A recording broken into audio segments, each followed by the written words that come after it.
ठाकरे बंधूंचा 26 जुलैला सरकारच्या विरोधात मोर्चा। शिवाजी पार्कातून निघून सिद्धिविनायकाला जाणार। सरकारला बुद्धी देण्याची मागणी। संसद भवन परिसरामध्ये इंडिया आणि इंडिया आघाडी आमने सामने। राहुल गांधींनी मोदींच्या घराबाहेर आंदोलन केल्याचा मुद्दा तापला। नीट पेपरफुटी प्रकरणासंदर्भात पंतप्रधान नरेंद्र मोदींची पोस्ट। खटला जलद गती न्यायालयामध्ये चालवणार। तरुणांच्या भविष्यासोबत खेळणाऱ्यांना सोडणार नाही। पंतप्रधान मोदींचा इशारा।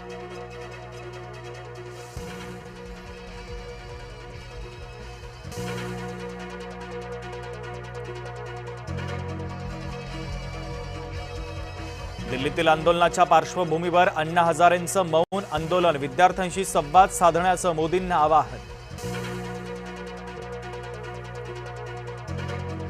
जंतर मंतरवर सीजेपी विद्यार्थ्यांचं आंदोलन कायम। तर सरकारनं आश्वासन द्यावं, उपोषण मागे घेईन। रुग्णालयातून वांगचूक यांचं आवाहन।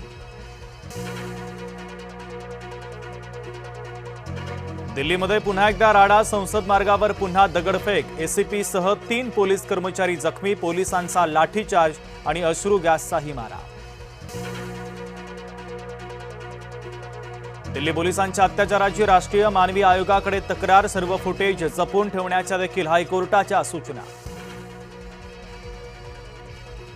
जंतर मंतरवर आंदोलकांकडून महिला पत्रकाराशी गैरवर्तन। भाजप खासदार मेधा कुलकर्णींकडून व्हिडिओ पोस्ट। कठोर कारवाईची मागणी।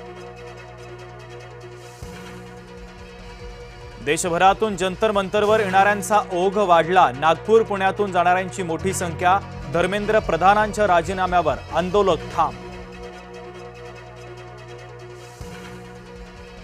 हिंसेच्या ऐवजी संवादातून प्रश्न सोडवा। अण्णा हजारेंचं मोदींना पत्र। विद्यार्थी आंदोलनाच्या पार्श्वभूमीवर पंतप्रधान नरेंद्र मोदींशी पत्र व्यवहार।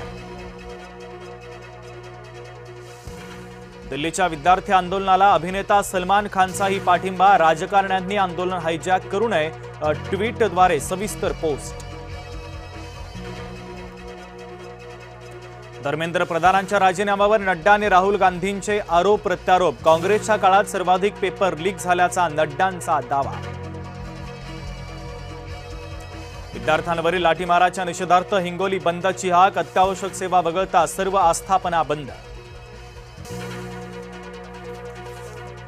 नाशिक जिल्ह्यामध्ये पावसाचा जोर। रामकुंडावरील दोटोंद्या मारुतीच्या कमरेपर्यंत पाणी। गंगापूर धरण देखील आता 90% भरलं। त्र्यंबकेश्वरमध्ये सोसाट्याच्या वाऱ्यामुळे घराचे पत्रे उडाले। 3 भाविक जखमी। मंत्री गिरीश महाजन यांच्याकडून मदतीचे निर्देश।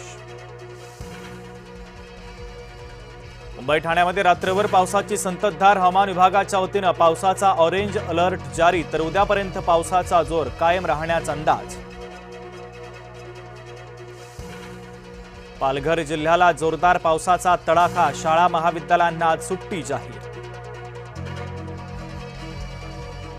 भंडाऱ्यासह गोंदिया जिल्ह्यामध्ये मुसळधार पाऊस। गोसेखुर्द धरणाचे 13 दरवाजे अर्ध्या मीटरनं उघडले। नदीकाठच्या गावांना सतर्कतेच्या सूचना। शेतकरी कर्जमाफीची अंमलबजावणी सुरू। पहिल्या टप्प्यात 7.5 लाख शेतकरी लाभार्थी। आषाढी वारीच्या पोलीस बंदोबस्तामध्ये यावर्षी वाढ। जास्त भाविक येण्याचा अंदाज। 7,000 पोलीस आणि होमगार्ड तैनात।